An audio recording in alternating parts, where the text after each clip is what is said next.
And good morning, America. There's a morning meeting at the White House. President Trump about to convene his cabinet as talks with Iran reach a critical point. Critical indeed. Good morning, everybody. It's midweek. It's Wednesday already. Did you hear that, Perino? Already. I'm Bill Hammer, live in New York. Yes, How we it doing? is. Yesterday was a great day, and we have another one in store. I'm Dana Perino, and this is America's Newsroom. So let's get you to the news. President Trump scheduled to meet with his cabinet at 11 a.m. Eastern. We expect to hear more about talks with Iran and whether a breakthrough could be imminent. So tensions still high in the Middle East, with the U.S. continuing its blockade against Iran. CENTCOM redirecting 109 commercial vessels thus far. Now, the White House says that Iran cannot be allowed to control the strait, and General Jacqui agrees with that point. They still want to be in charge of the process. We cannot let that stand. We can't have any words that implies that Iran has territorial rights over the straits when international law recognizes it as international waters, and freedom of navigation has got to be there. General Keith Kellogg is here with analysis, but first, let's go to Jacqui Heinrich. She's at the White House this morning. Hi, Jacqui. Good morning, Dana. New this hour, Iran's state TV is putting out what it claims is a draft of the initial framework with the U.S. Now, there are a number of points in here that appear to be very out of step with a lot of the U.S. red lines. So take this information with a very large grain of salt. But Iran is claiming that the memorandum of understanding would have the U.S. withdraw forces and lift the naval blockade in exchange for Iran restoring commercial traffic through the Strait of Hormuz within a month, with all ship traffic managed by Iran. They further claim if a deal is reached, it would become binding with a UN Security Council resolution. We have heard no updates from the U.S. side, but the White House has repeatedly pushed back on premature reports and inaccurate reports about what these discussions entail. This is new from Iran today, so likely we'll hear some response from the White House. But today the president is set to meet with his cabinet to discuss all of this after scrapping plans to convene at Camp David due to bad weather, the same place where he convened his cabinet last year just before bombing Iran's nuclear sites. The stakes are very high. Iran accused the U.S. of a grave violation of the ceasefire after CENTCOM carried out what it described as defensive strikes on missile launch sites and Iranian boats trying to lay mines. Iran vowed to respond, and all of this was just days after the president announced a deal to end the war was largely negotiated. Iran is demanding, apparently, $24 billion in frozen funds to agree to all of this, prompting concern from lawmakers about emboldening Iran and also prompting a response from President Trump, who's pushing back against anyone who doubts his ability to make a good deal. Last night, Vice President Vance spoke to NBC about these negotiations in a call. He described himself as extremely hopeful, but said, quote, "I think the more difficult question is whether they agree to the kind of enforcement mechanism, the kind of monitoring mechanism that gives us confidence they won't violate the deal in the future." So the president's cabinet meeting is set for 11 a.m., and we do expect to see the president on camera. Dana. All right, thank you so much, Jacqui. Let's get some analysis. General Keith Kellogg's here. And, sir, thank you for coming on today. General, good morning to you.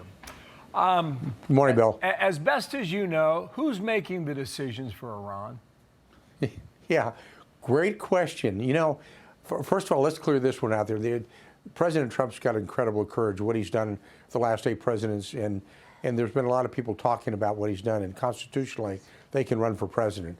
You know, there's Article 2, Section 2, is clearly one commander-in-chief. But when you look at who he's dealing with a theocratic leadership. There's really 4 people he's dealing with. You look at Khamenei, is basically the supreme leader, but we haven't seen him because he was injured on an airstrike. But you also have Arachi, who's their foreign minister. He wrote the book on negotiations. You look at Fahidi, runs the Revolutionary Guards, and he's a theocratic nut. And then you've got probably the only guy that's reasonable, if you want to call him reasonable, is Pezeshkian, who's the president, but he's got no control over it. And right now, when you look at it, Bill, what they've done is they're actually following their game plan pretty well, the Iranians, and what they call mosaic. And what they did is they decentralized all of the Revolutionary Guards so each one's in command of their own areas. That's the reason you're seeing them do dumb things like sending boats out into the Gulf. I don't think it's control at the senior level at all. I think the president's in their head. They know it. They're on a losing side right now. And I'm one of those who keeps pushing for, the only way you can get it is changing for a theocratic leadership. There are people out there who can do that. You know, when you look at Raza Pahlavi, who's the son of the former Shah, you look at Maryam Rajavi, who runs the National Coalition for the Resistance to Iran. both have got baggage. One was a part of the old sovereignty. The other is a new one, and she's affiliated with the MEK, which was years ago considered a terrorist group. So you don't really know. Right now, I think the president's got a problem in that he doesn't have anybody he can really deal with who can make any hard decisions, because it's always left up to the supreme leader.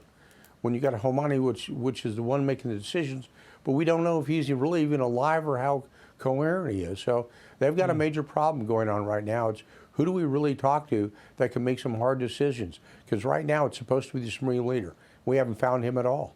The Wall Street Journal editorialized this way, that's saying that the U.S. military exchange with Iran in the Strait of Hormuz from the other day is being written off as a mere skirmish, but it's also a warning. Ditto the rising Hezbollah drone attacks on Israel. To anyone listening, Iran's regime is explaining how it intends to play a deal. So does President Trump also need to keep military action on the table?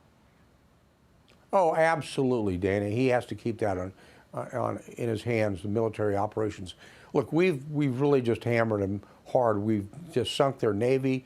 We've defeated most of their defensive systems as well. But as long as you've got this theocratic leadership in charge, it doesn't make any difference. They're going to fight with crossbows and rifles and rocks as well. You know, this is one of those we really have to understand them.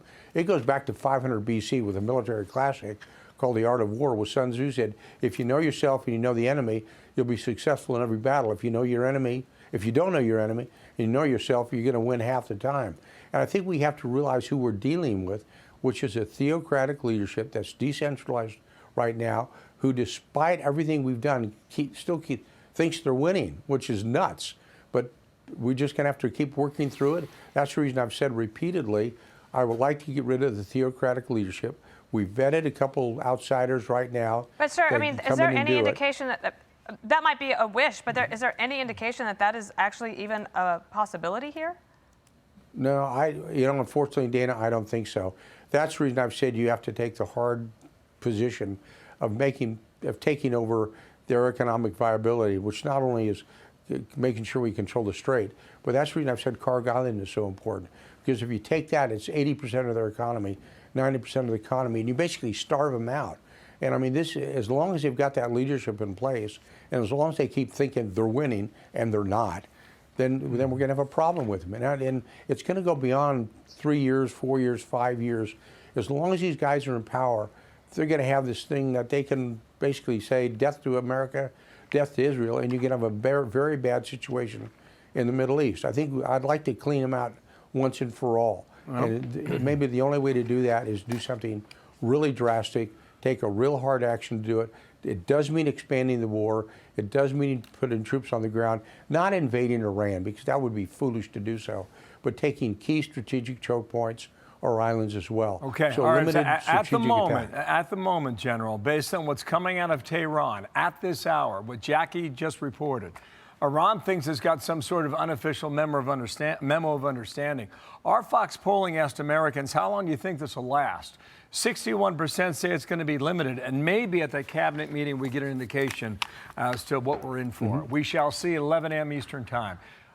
Keith Kellogg, thank you for coming back. Thank you, sir. Good to have you on. Thanks, Bill. Thanks, Tina. Be sure to like and subscribe for all the Fox News latest on YouTube, and catch full shows streaming now on Fox One.